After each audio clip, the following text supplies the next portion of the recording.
Hey guys, how's it going? All right, I just want to give you guys a little story about what happened to my car a couple days ago. So basically, what happened was the car was driving fine all day without any kind of issue, uh, and I went to Walmart, parked it there, went, got something, came back, and out of nowhere, it wouldn't crank. So no crank, no start issue that I had. So basically, everything on the dash worked fine. Everything in the car worked fine. There was absolutely no issues at all. The remote worked fine. Was able to get into the car. Radio was blasting. Radio was on. Everything. All right. So basically, I was thinking to myself, probably the battery was the issue. So what I did was I turned on the headlights, went out and checked out the beam, just to give me a gauge on how bright the headlights were. I could probably determine whether the battery was good or not. And the headlights were really bright.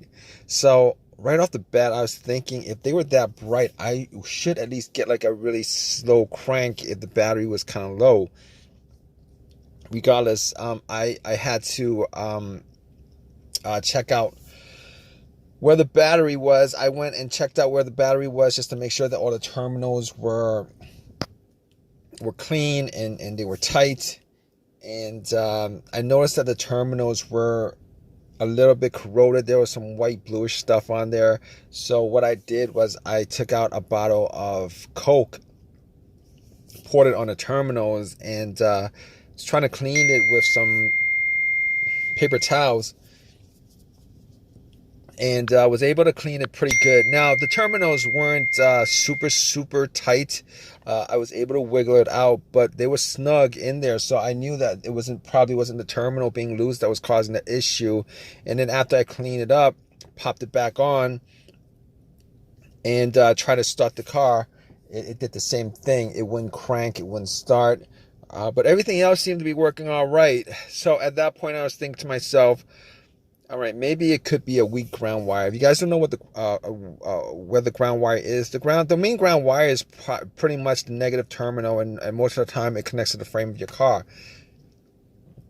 So I checked it just to make sure there was no corrosion, that it wasn't split or anything like that. There was no issues with it.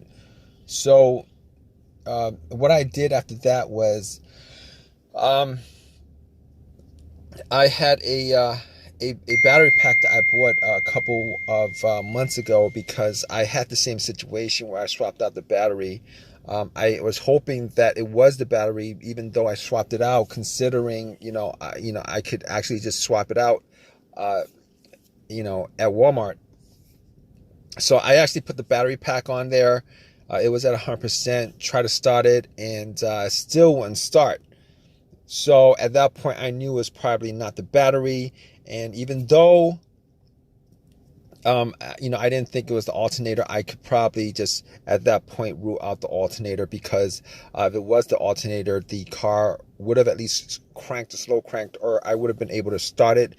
And then once I took the battery pack off, it would have just died out. So at that point, I was able to rule out a bunch of stuff. I was able to rule out the battery, the ground cable, and the alternator, even though that probably wouldn't have caused the issue.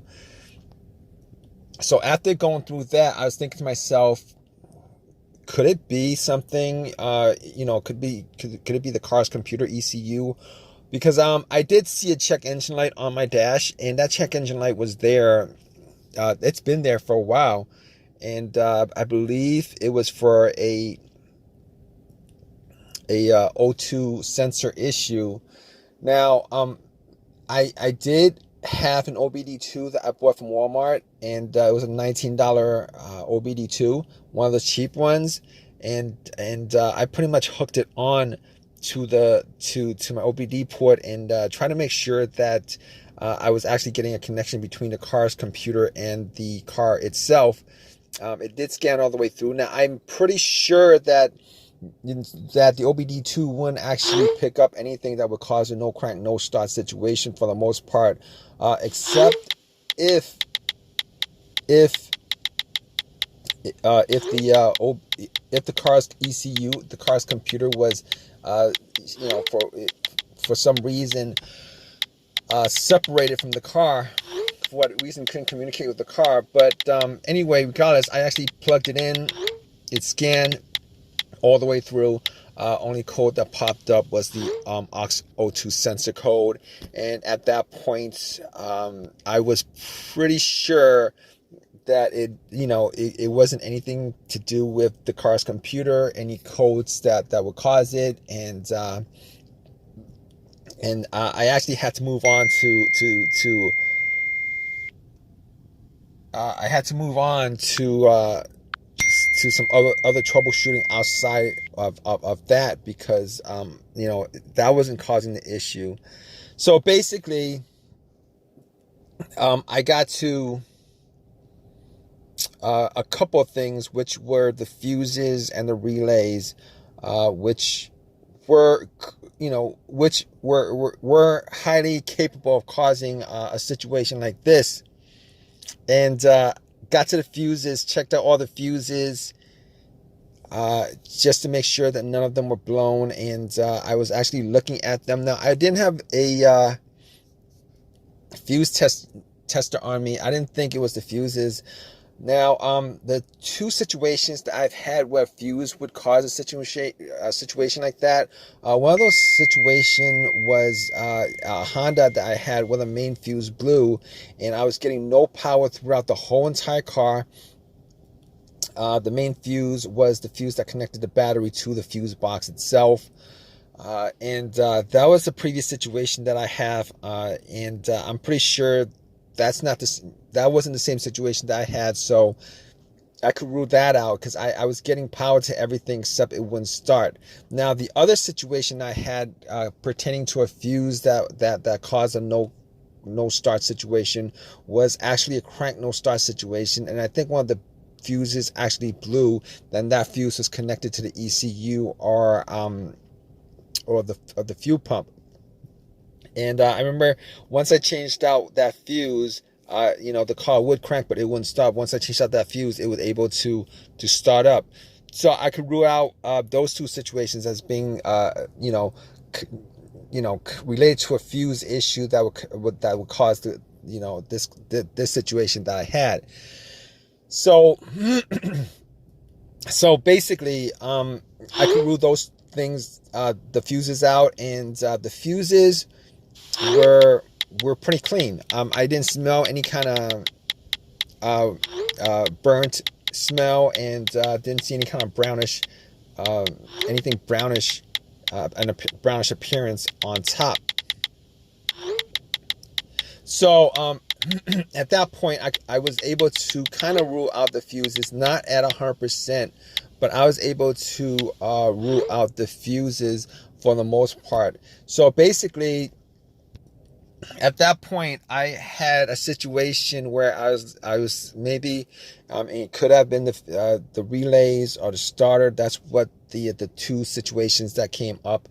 But I didn't think it was the starter, because I did switch out the starter about, I would say I switched out the starter about a year and a half ago, and that was, it seemed like it was a starter issue, but I didn't really want it to be a starter issue, considering I only put maybe like 20,000 miles on my car, and I think they should last a lot longer than that. But anyway, before I even went there, I looked at the relays, just to see whether they had issues or not. Now, I couldn't make out whether the relays had issues, but I did get to the starter relay. I pulled it out.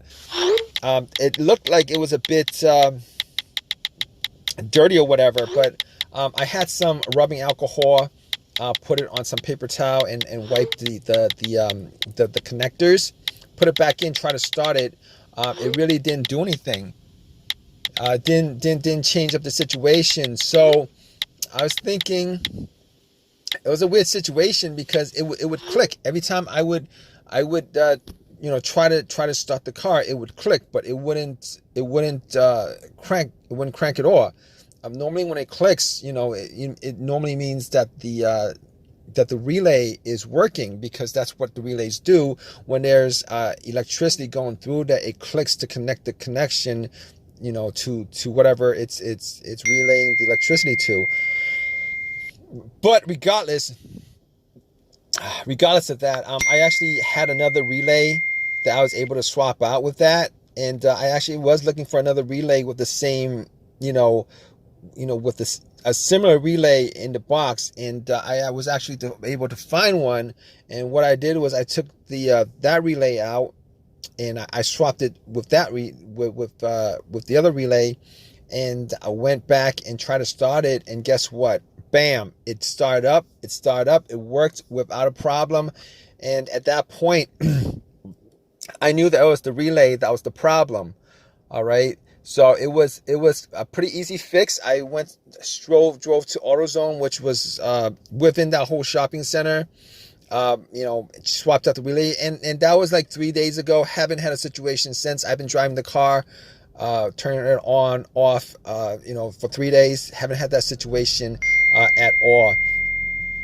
So just want to give you guys, just gonna give you guys that story of a quick fix that I had of my car. If you guys are in the same situation, you guys watching this video, hopefully you guys have an easy of a fix as I had on my car. You guys have a comment, leave your comment in the comment section. Please give me a thumbs up. Please subscribe. Like I said, if you guys are in the same situation, just go through the steps that I went through as far as trying to figure out, the situation with my car. And, you guys should be good as far as troubleshooting and diagnosing your particular problem. Take care, guys.